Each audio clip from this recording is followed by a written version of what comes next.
Hello dears, അങ്ങനെ കുറേ ദിവസത്തെ കാത്തിരിപ്പിന് ശേഷം നമ്മുടെ മൈക്കിൾ ജാക്സൻ്റെ ബയോപിക്കായ മൈക്കിൾ റിലീസ് ചെയ്തിട്ടുണ്ടായിരുന്നു ഇന്നലെ. ഞാനൊരു hard core M J fan ആയതുകൊണ്ട് തന്നെ ആദ്യത്തെ ഷോ തന്നെ ബുക്ക് ചെയ്തിട്ടുണ്ടായിരുന്നു. ഐമാക്സിലായിരുന്നു ബുക്ക് ചെയ്തിട്ടുണ്ടായിരുന്നത്. ഇവിടെ നമുക്ക് ലുലു മാളിലാണ് ഐമാക്സ് വരുന്നത്. ഞാൻ ഫസ്റ്റ് ടൈമാണ് ഐമാക്സിൽ ഒരു മൂവി കാണുന്നത്. അപ്പോൾ അതിൻ്റെ ഒരു എക്സൈറ്റ്മെൻറ്റ് എനിക്ക് നല്ല രീതിയിലുണ്ടായിരുന്നു. വീക്ക് ഡേ ആണെങ്കിലും ഈവനിങ്സ് ഒക്കെ അത്യാവശ്യം നല്ല തിരക്കുള്ള ഒരു മാൾ തന്നെയാണ് നമ്മുടെ മാൾ. അങ്ങനെ പാർക്ക് ചെയ്യാൻ കഷ്ടപ്പെട്ടൊരു സ്ഥലമൊക്കെ കണ്ടുപിടിച്ചിട്ട് പാർക്ക് ചെയ്തിട്ട് നേരെ നമ്മൾ തിയേറ്ററിലേക്ക് പോയി. പച്ചവെള്ളത്തിന് പോലും അന്യായ വിലയായതുകൊണ്ട് പ്രത്യേകിച്ചൊന്നും വാങ്ങിക്കാതെ നേരെ തിയേറ്ററിലോട്ടും കയറി. അകത്തെ സെറ്റപ്പ് അടിപൊളിയായിരുന്നു. ഏകദേശം 80-90% സീറ്റ്സും ഫിൽഡ് ആയിരുന്നു. അങ്ങനെ 15 മിനിറ്റത്തെ അഡ്വർടൈസ്മെന്റ്സിന് ശേഷം നമ്മുടെ മൂവി സ്റ്റാർട്ട് ചെയ്തിരിക്കുകയാണ്. ഇനി സിനിമയെ പറ്റി ഒരു വൺ ലൈൻ പറയുകയാണെന്നുണ്ടെങ്കിൽ, നിങ്ങളൊരു മൈക്കിൾ ജാക്സൺ ഫാൻ ആണെങ്കിൽ ഡെഫിനറ്റ്ലി സീൻ ബൈ സീൻ നിങ്ങൾ എൻജോയ് ചെയ്യും.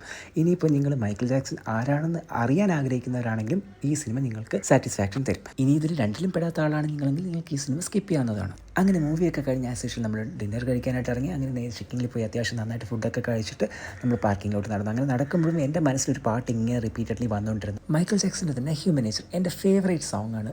അത് ഈ സിനിമയിൽ നന്നായിട്ട് വിഷ്വലൈസ് ചെയ്തിട്ടുണ്ടായിരുന്നു. അങ്ങനെ ആ പാട്ടൊക്കെ കേട്ട് നമ്മൾ വീട്ടിലോട്ടങ്ങ് പോയി. അപ്പോൾ അടുത്ത വീഡിയോ കാണാം. ബൈ.